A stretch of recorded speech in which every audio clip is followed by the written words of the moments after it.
अस्सलाम वालेकुम दोस्तों, आज हम गले की खराश का फौरी इलाज सीखेंगे।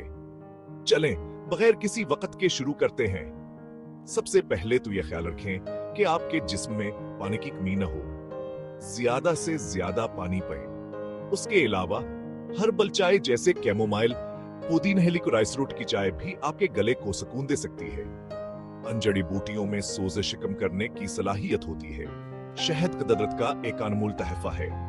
उसे गर्म पानी या चाय में मिलाकर पीने से गले को सुकून मिलता है और दर्द भी कम होता है, क्योंकि शहद में बैक्टीरिया को खत्म करने की खुसूसियात होती है।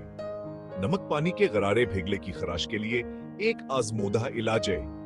आधा चाय का चमचन मग गर्म पानी में घोलकर 80 दिन में कई बार गरारे करें। यह सूजन को कम करता है और गले से जरासीम को दूर भगाता है। अगर आपको ठंडे मशरूबात पसंद हैं तो आइस पॉप्स या ठंडे मायात आजमा कर देखें। ये आर्जी तौर पर गले को संकर के दर्द कम कर सकते हैं। इसके अलावा अपने कमरे में हवा में नमी पैदा करने वाले मशीन का इस्तेमाल करें। इससे कमरे की हवा खुश्क नहीं हो गया और आपके गले में मजीद खराश नहीं होगी। सीब का सिरक के भीगले की खराश के लिए मुफीद है। एक चम्मच सीब का सिरक और एक चम्मच शहद को गर्म पानी में मिलाकर आस्ता आस्ता पीने से गले को सुकून मिलेगा। उसकी तेज आबीत बैक्टीरिया को खत्म करती है। लहसुन भीगले की खराश के लिए एक बेहतरीन इलाज है। उसे कच्चा चबा सकते हैं या खानों में शामिल करके खा सकते हैं। लहसुन में बैक्टीरिया और वायरस को खत्म करने की सलाहियत होती है।